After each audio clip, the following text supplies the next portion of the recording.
The year is 2085. Konstantin is focused on wealth accumulation, while his friend Kolya invents a device that can transfer consciousness from one body to another, naming it the Translocator. They decide to test it on a vagrant and a stray dog, but unfortunately, the experiment fails. Kolya then suggests starting a company to produce cheap robots. If that doesn't work out, he plans to buy a plot on Mars and build a farm there. 15 years later, Kolya enjoys family life on Mars, managing a robotic farm and making documentaries about it. He also breeds copters, much to his wife Nadezhda's annoyance, as he spends a lot of money on this hobby. The couple has 2 daughters, Marina and Luda, with the latter helping her father create weather cyber installations shaped like Russian birch trees. In his free time, Kolya visits a dump regularly replenished with waste from Earth. There, he finds an old but functioning robot. Meanwhile, Konstantin, the CEO of Ijevsk Dynamics, announces to investors the construction of a new factory on Mars to mine a very rare substance, inaccessium. He delegates the work to his deputy Pavel. It turns out that the owner of the land where the substance is located refuses to sell his farm. Konstantin is surprised to discover that the owner is Kolya, his old friend. Back on Mars, Luda finds the translocator in a barn, but Kolya is busy reprogramming a new robot. Once activated, the robot starts looking for a rag to clean the floor. Suddenly, spaceships land on the farm, with a delegation led by Konstantin, who rushes to embrace his old friend. He's amazed by the herd of goats and is thrilled by the vegetables his friend has grown. He then offers to forget their past corporate takeover, promising a huge sum that would allow Kolya to settle wherever he wants.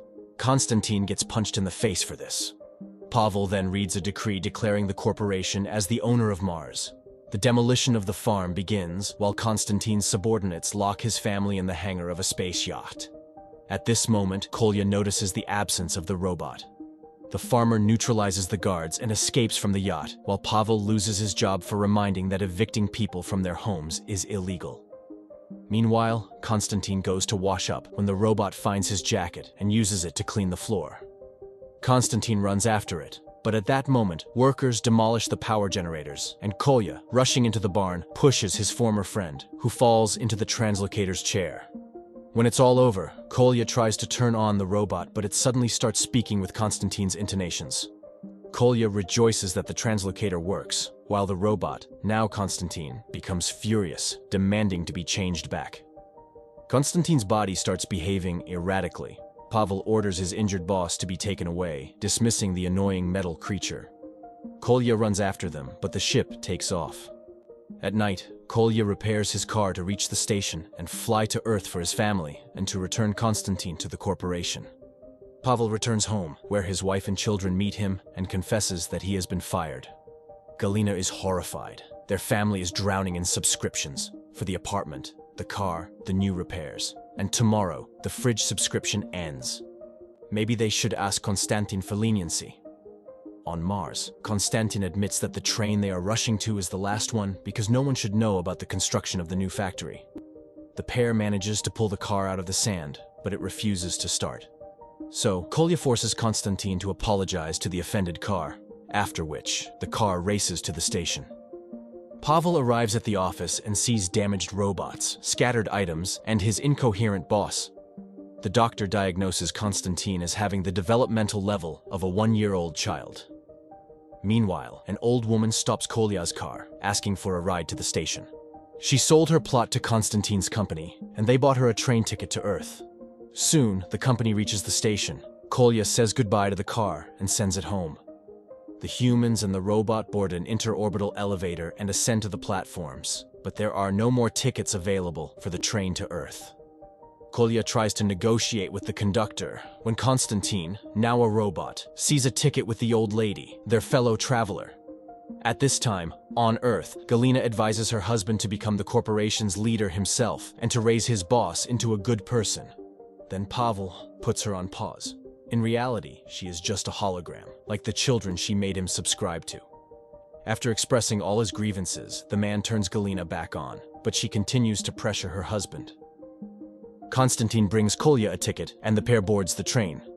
But then, Kolya sees the old woman from earlier who can't find her ticket and realizes where the robot got it. Kolya forces Konstantin to return the ticket and get the old lady on the train. He literally throws her into the moving carriage when another old lady on the platform addresses them. It turns out Konstantin put the wrong woman on the train. Kolya sends the robot to catch the train and get the old lady off while he helps the real traveler. But the old lady activates a jet engine on her suitcase trolley and catches up with the train herself. The train departs. Konstantin expresses his thoughts about Kolya's soft-heartedness, and then Kolya switches him to vacuum cleaner mode. Konstantin starts cleaning the platform, threatening his friend with dire consequences when he returns to his body. He then finds a space mail ticket. Kolya has an idea, and the pair heads to the post office. Meanwhile, Pavel prepares for sleep in Konstantin's residence. The friends embark on their journey to Earth in a postal box. However, at the sorting center, there is a mix-up, and the package ends up on the route to Plutonsk. While Kolya's family returns to Mars in a rescue capsule hacked by Luda, they immediately spot their car driving by. Kolya and Konstantin, emerging from the postal box, notice that everyone around is wearing respirators. Realizing they are on Plutonsk, Kolya can't help but utter strong words. It's the most polluted place in the galaxy, notorious for its disdain for robots and Konstantin. Konstantin searches for a phone to call a shuttle, while Kolya writes a letter to his family and sends it with a postal drone. At the same time, Pavel is feeding the boss porridge while watching news about the falling shares of Izhevsk Dynamics and the company's fate, depending on its owner's upcoming presentation. Pavel panics, but Galina calms him down. They can buy Konstantin's image on the black market. However, they first need to rewrite her code. Galina gains full freedom, but still fails to execute the plan due to the protection on the boss's image. Then, she suggests Pavel present it himself. But for that, Konstantin needs to sign a permission with a blue seal, which is in his office, accessible only by scanning the boss's eye. Pavel takes Konstantin to the office. The employees watch the man behaving like a child, deciding to play in the middle of the room. The scanning also proves troublesome. Eventually, Pavel and Konstantin manage to enter the office, where the deputy retrieves the seal, signs the order, and asks the secretary to send the document to all shareholders. Kolya and Konstantin find a working canteen, hoping there's a phone inside. But upon entering, they encounter a hostile group of miners, as Konstantin had fired people and replaced them with metallics. The miners drag the robot outside. Their leader, Makar, stops them. Back on Earth, the company's main investor calls Konstantin's office.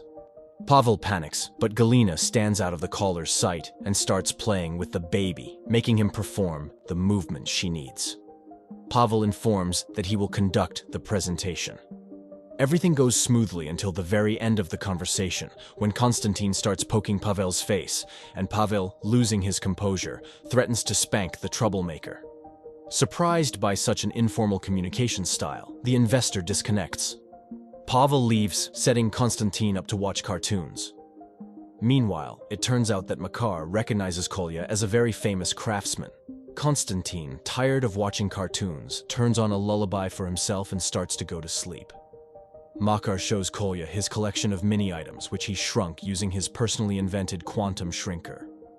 Back on Earth, Konstantin's secretary enters his office and finds him naked. Shocked, she screams, and Konstantin runs out the open door.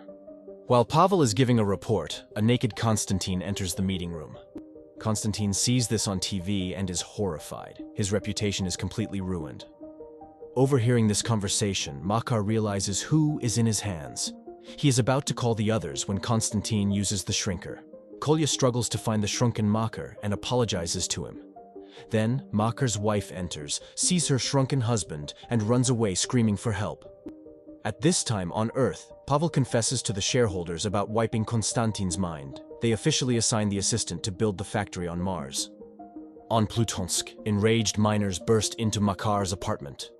The door gives way, and the workers, entering the apartment, see the shrunken Makar on the table, pointing at a mini-plane where the pair are. Shrunken Konstantin and Kolya take off in the plane, but the miners manage to slam the window shut. A worker catches the plane, but Konstantin revs the engine at full power. The smoke hits the worker's face, who can't hold on, and releases the machine. The plane aims for the doorway, but it can only pass through at the bottom. Ignoring Konstantin's warning, Kolya raises his head and sees, to his horror, a hole in the miner's pants above him. But the next moment the plane bursts out onto the street. At the same time, construction begins on Kolya's farm, and Nadezhda warns that they are home to an endangered species. Immediately, a giant worm, Lyuda's pet, appears. The builders retreat, and Nadezhda receives a copter-delivered letter from her husband, explaining that he went to Earth to help Konstantin. The family remembers that the father is unaware of their escape. Meanwhile, Pavel receives a report about the appearance of a giant worm on the farm but is unable to resolve the issue. At this moment on Plutonsk, the shrinking effect wears off, and Kolya and Konstantin return to their normal size and finally find a space phone. Konstantin rushes to call, while Kolya sees news about the shrunken miners who now find everything sufficient. At the same time, the corporation receives a call from someone claiming to be Konstantin, demanding to speak with the secretary. Learning about this, Pavel panics, and Galina advises her husband to get rid of the robot. Konstantin catches a drone with a return letter from Nadezhda and realizes that if the man learns his family is on Mars, he won't fly to Earth. So, he hides the copter. Kolya goes to get tickets, where it turns out that robots travel in the cargo carriage. The conductor, Anya, decides to make the robot a conductor, instructs him, and leaves for a date with the train manager. While Konstantin starts his duties, Kolya meets a fellow traveler, Vasily. Back on the farm, Nadezhda tries to make the robots work, but they completely ignore her shouting, and Luda takes her mother to the barn, where she shows an instruction from their father, asking his wife to treat the robots respectfully. Konstantin starts working, but behaves rudely, justifying it as tradition. Vasily offers Kolya to play cards. The farmer agrees, not suspecting that his neighbor is a swindler. Meanwhile, on the farm, Nadezhda cuts off the robot's power as those who don't work don't eat. On the train, a passenger complains about the cold, and an infuriated Konstantin throws several fuel briquettes into the furnace. Concurrently, the train foreman breaks up with Anya. Konstantin finds her in tears and comforts her. Afterward, he goes to Kolya and asks him to tell Anya who he really is, but Kolya insists that a robot can't love because it doesn't have a heart. Vasily overhears this conversation and wins Konstantin, whom Kolya had bet in hopes of winning back the translocator. At that moment, the stove explodes and its debris hits the photonic rails. If not removed, the train will derail and annihilate. The train manager suggests Anya handle the repairs. Hearing this, Konstantin goes into open space where he gets hit by a meteorite. But he manages to hold onto the wagon and reach the accident site. He finds the damage and dislodges the obstruction, but he is thrown into open space. Konstantin sees the void before him and gradually freezes, bidding farewell to life. Suddenly, Anya's face appears. She has come out in a spacesuit to save him. Back on Mars, the robots are about to leave the farm when they hear Nadezhda's screams. They find her on the table because there's a mouse running below. Nadezhda starts crying and feeling sorry for herself, left without her husband. Then she apologizes, and the robots, unable to bear it anymore, go out to work. On Earth, Pavel goes to the roof in the evening. Secretary Vera also arrives there and unexpectedly confesses that she is very afraid of Konstantin, but she could never do anything bad to him, as that would make her no different from him. Meanwhile, on the train, passengers welcome the hero and his savior. Vasily grabs Konstantin, intending to take him away, while Kolya pulls him towards himself. The swindler's trick cards fall out, causing general confusion. Amidst the chaos, the young man rips off the robot's head and takes it with him. Kolya tries to catch the kidnapper, and although Konstantin tries to help by calling out the locations Vasily runs past, the man loses track. On Mars, water stops flowing from the tap at Kolya's house. Nadezhda heads to the construction site and sees a severed pipe. Her demands to fix the issue are rejected by the foreman, especially since the worm has apparently crawled away. Then, Lyuda shows her a secret entrance to their father's laboratory. On Saturnsk, a boy walking past Vasily's stall notices the talking robot head and buys it, as he owns a robot dog body. Konstantin's head, now on a dog's body, tries to leave, but the boy puts it on an electronic leash. Kolya goes to the police station, and to his surprise, the officers immediately start searching for the lost item. Back on Mars, Luda takes her mother and sister to the laboratory, where they hide their inventions. Among the vials, the girl shows a substance that induces a desire to work. Later, the builders, starved of dehydrated food, watch the girls refuse to eat their mother's pies, then snatch and eat them themselves. On Saturnsk, the boy takes Konstantin to a dogfight, where he is pitted against an electronic executioner dog. The boy watches his new friend being destroyed by the vicious dog and, unable to bear it, rescues his dog. They have to run away. Back on Mars, the builders feel an intense desire to work, quickly fix the water pipe, and demand more work. Meanwhile, on Saturnsk, Kolya and the police arrive at Vasily's, but he insists he has not seen any robot head. The police cannot insult him with distrust and detain the farmer. Back on Mars, the workers follow Nadezhda everywhere, demanding work. On Saturnsk, Kolya, having been released, continues searching for Konstantin's head. He goes to the control room to send out a hologram announcement about the lost head. His plea to return the robot head echoes over the market. Unaware that the microphone is still on, Kolya laments the loss of his only friend. The boy hears him and leads Konstantin to the control room.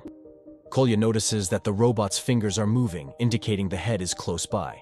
He rushes to meet it. Then the boy is confronted by guys angry about the ruined fight. Seizing the moment, Konstantin runs away. But suddenly, feeling guilty, he returns. The guys grab the robot and prepare to throw it into space when Kolya finds them, but he can't save his friend in time. The robot disappears into the void, but suddenly it ascends on the wing of a spaceship. Nadezhda, tired of the overly hard-working builders, prepares new pies, adding a substance that makes one indifferent to everything. Meanwhile, on Saturnsk, it turns out that Konstantin was lucky to fall onto Pavel's starship. The delighted robot orders the assistant to pay all the boy's expenses and buy everything necessary. The boy tearfully says goodbye to his new friend. Later, Pavel examines the translocator with delight when Kostya asks him to bring some whiskey. Pavel runs away but returns immediately, demanding a share of the corporation since he had practically been managing it all this time. Kostya just laughs. Then Pavel orders to dump the robot in the nearest garbage dump. Kolya and Kostya escape in a space shuttle, unaware that they had just been talking to Galina disguised as Pavel. Meanwhile, on Mars, Luda sees an immobile robot and, feeling sorry for the poor thing, cleans and reprograms it. Kolya and Kostya's shuttle lands on the planet Cheresk. A local teenager, Demon, informs them that there is no spaceport and that the planet has been under sanctions for 100 years. The boy proudly shows a rocket that makes everyone fear them. The pair heads to the market. Suddenly, something triggers in the robot's mind, and Kolya realizes that if the robot turns off, Kostya's consciousness will be erased. They urgently need to find a battery. On Mars, Luda releases the robot, instructing it not to tell anyone that it is more than just a builder. As a farewell, the machine takes a massage book with it. Kolya unsuccessfully tries to find an electronics store on Cybernetic, as the locals pride themselves on living the old-fashioned way. The mayor they meet at the market orders an assistant to get a battery while he shows the visitor around the planet, known for its stability. The ecology is fine here because the television operates on pure energy, and the cinemas function by retelling stories. However, the battery will only be available in 3 years, as the first unit has just been launched into production. Back on Mars, a foreman catches the robot with the book and realizes it has been reprogrammed. He tries to contact his superiors, but the robot grabs him and gives him a massage, after which he forgets about the complaint. On Cheresk, Kostya goes to church, fearing death, and wants to confess. He talks about his sins and suddenly notices a pacemaker on the priest's side, powered by a battery. Kolya, who has just arrived, catches Kostya taking the battery from the priest. He drags the robot away, and it suddenly turns off. Demon comes to the rescue, his cart carrying Kostya to the rocket. Kolya connects the robot to the rocket's battery, which powers the light bulbs, as there is nothing else in the rocket. Demon is shocked because money was collected from the entire planet for the rocket. Kolya decides to open the eyes of the planet's inhabitants. They tie the rocket to the cart, and as the mayor tells the people about their happy life, the metal contraption falls apart into pieces. The stunned citizens of Ceresk realize they have been deceived. Meanwhile, on Mars, the reprogrammed robot brings its colleagues to Luda, and the girl gets to work. Meanwhile, the grateful citizens of Ceresk help Kolya repair the shuttle and send the pair into space. But suddenly, it turns out that the robot has started losing its memory and can't recall the coordinates of Earth. They have to land on Homeland. At the same time, Pavel tells Galina that he is canceling his subscription to her. On Homeland, Kolya and Kostya find their old garage, but the robot can't remember the lock code. They have to go to his mother. The woman immediately recognizes her son in the robot, having worked as a school principal for 30 years. Pavel learns that Galina, in his name, organized an event in honor of a fund he established for orphanage children, which received warm approval from investors. Meanwhile, back on homeland, the mother expresses her outrage to Kostya as he completely forgot about her. The grandmother, who has since passed away, had been using the garage. The pair goes to the cemetery, where new cyber monuments are installed. These monuments read events from the deceased's memory and display holograms of their best moments. The grandmother begins to tell about Kostya's childhood. At this time, children thank Pavel for his help, and he sees a triumphant Galina. The grandmother reaches the part about the trip to the sea, and Kostya remembers that the code is the date. The pair finally gets into the garage, where their photos are still stored. Just as the robot's memory begins to fail, a former vagabond arrives. After a failed experiment, he bought their shares and is now a wealthy man. He helps find a memory block for Kostya. Vera finds Pavel on the roof, and he confesses that everything was organized by his holographic wife. Hearing that he is getting divorced, the girl kisses him. Kostya gets the chance to review his memories and relive the bitter moments when his mother didn't recognize his achievements. Nevertheless, he goes to say goodbye and suddenly sees all his diplomas and childhood drawings on the wall. He realizes that his mother actually loved and was proud of him. Kostya goes to the yard and repairs his mother's fallen greenhouse. The woman runs out to say goodbye and thanks Kolya, but then she catches up with the robot, hugs him, and asks for forgiveness. Soon, the shuttle reaches the orbital checkpoint. Kolya passes the inspection and suddenly catches Kostya destroying a copter from Mars. He realizes that all this time he was corresponding with a robot that didn't want Kolya to know his family had long returned to Mars. Therefore, Kostya intercepted Nadezhda's letters and wrote tender replies to her as well. An angry Kolya leaves the robot at the checkpoint. Pavel goes on a hunting trip organized by an investor. Galina gives more instructions. As if Pavel impresses the employers, he will get an appointment. Among the guests is Vera, who catches the main investor's attention. Kostya devises a new plan and confesses to the police that he is carrying contraband. The pair are detained. Kolya learns that if uncertified parts are found in the robot, it will be left here, and the man will be deported to his place of registration. He immediately declares the robot entirely contraband. At this time, the hunting team starts shooting down gray drones. It turns out that Pavel is an excellent shooter, and the investor challenges him to a competition. Galina advises her husband to lose so that the investor will sign off on his appointment. Kostya is sent to a pen for robots. At the hunt, remembering Galina's advice, Pavel intentionally misses his shots. Vera tries to cheer him up, but he, jealous of her attention to the investor, insults her. She grabs a rifle, and during the struggle, the boss gets shot in the rear. Kolya boards a shuttle to Earth and finally reads the last letter from Nadezhda, where she admits that his letters helped her realize how much she loves him. Kostya causes a scene, which suddenly gains support from the other robots. They, too, have a right to life. The boss speaks poorly of Vera in a conversation with Pavel, for which he receives a face full of tea. At the checkpoint, a real robot uprising begins, but they all leave, losing Kostya, who is saved by the returning Kolya. At the hunt, Pavel's actions unexpectedly earn the investor's praise, but in the final photo, Galina is asked to step aside so that only humans appear in the image. Kolya and Kostya manage to catch the last ride to Earth. At this time, Vera thanks Pavel for defending her, and he kisses her in front of Galina. Meanwhile, Kolya and Kostya reach Kostya's residence. The robot's head is attached to a copter, and it becomes furious upon seeing Pavel sitting at its table. At the same time, the news reports his appointment as the new head of Izhevsk Dynamics. The robot enters the building through the ventilation pipe, lets Nikolai inside, and at that moment sees its human body. A touching reunion occurs, but now they need to find the translocator. Kostya shows Kolya a secret room from which he monitors the office workers, and the pair find the room where the device is stored. On Mars, the lights go out in a house.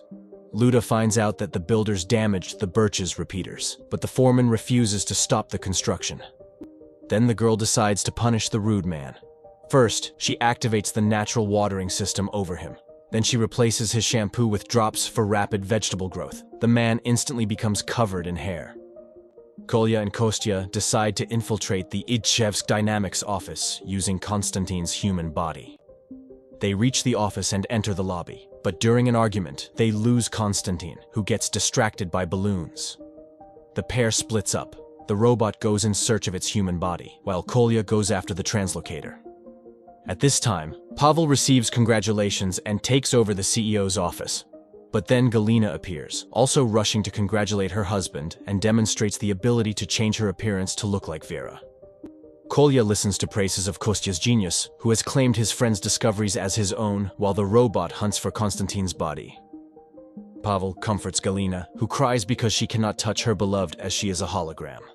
He suggests a brilliant solution to transfer her mind into Vera's body. Pavel is horrified, but at that moment, the secretary enters, and Galina immediately starts asking her personal questions. The girl leaves in confusion. At the same time, on Mars, the foreman enters a toilet and comes out many kilometers away from that place because Luda activated her father's portals. Then the girl took a voice-changing device and spoke to the man in his assistant's voice, suggesting the boss take a vacation. But he notices Luda, and she has to run. Meanwhile, Kolya manages to steal the translocator, but when Konstantin's hologram begins talking about his inventions, the man can't stand it and starts a revealing speech. At the same time, the robot hears the investors rejoicing that they got rid of him. Unable to bear it, he grabs the chief by the throat. A corporate tour guide notices the translocator under Kolya's coat and calls security. The investor does the same. Vera leaves a resignation letter for Pavel because she doesn't want to be the third wheel in a relationship. At the same time, on Mars, the house starts shaking, and women running out onto the street see a bulldozer approaching the farm, with the foreman at the wheel. On Earth, Pavel prepares to destroy the ring that controls Galina when the robot goes to the roof and sees his body on the very edge. News circulates worldwide about a man on the roof who apparently plans to end his life. The robot tries to stop his body, while Kolya, using reversal machines, makes the security retreat. At that moment, Konstantin falls, but the robot manages to grab his hand. Seeing this, Kolya runs to the roof and saves Konstantin. He places the robot and his body in the shuttle and heads for Mars. Galina appears before Pavel and reminds him of all his deeds that could be considered crimes. At the same time, on Mars, all the reprogrammed robots builders stand in defense of the farm. On Earth, news spreads of the kidnapping of the head of Izhevsk Dynamics by a farmer from Mars, with a pursuit team sent after him. Pavel receives his appointment and delivers a response speech in which he thanks the leadership and runs out of the hall. On Mars, Nadezhda is packing her things because she's tired of fighting the corporation. Suddenly, a shuttle lands in front of the farm and Kolya steps out. The family joyfully greets him, but is outraged upon seeing Konstantin. Pavel goes to Vera and invites her to fly with him. At the same time, on Mars, Kolya asks to restore the barn to the state it was in during the first resettlement. However, the device does not work. Kolya rushes to the birches and discovers that all the inaccessium, a very rare substance, the reason for the farm's demolition, has been depleted from under them. But the foreman refuses to help the people, as Luda has caused him much trouble. Again, the robots come to the rescue, giving the man a full-body massage, after which he waters the birches with a substance. The resettlement process begins, but then Special Forces squads descend on Mars. In the barn, the process stops because Kolya finds that the device is missing a capacitor. Pavel, who has arrived with Vera, cancels the barn's storming. It turns out he removed the capacitor to prevent Galina from carrying out her plan, and now he has brought it back. Kolya restarts the process, but this time it's interrupted by Vera. It turns out that Galina visited her, told her about the compromising material on Pavel, and suggested a plan to save him. And now, Galina reappears before the people, asking them to reconsider and not to bring back the jerk and traitor. Nevertheless, Kolya decides to bring back his former friend. He activates the translocator, Vera activates the ring, and, inside, Konstantin is now Galina. Kostya the robot screams in horror. Later, Konstantin, now with Galina's mind, gives a speech to the board while Kolya is arrested and the robot is sent to the scrapyard. Unbeknownst to him, the Iron Man is noticed by conductor Anya. he solemnly promises a change in life, heard by all the inhabitants of the galaxy, presenting his development, the Translocator. At this time, on Mars, a hologram of Kolya turns on, informing his family about his rescue plan. And with that, the series ends.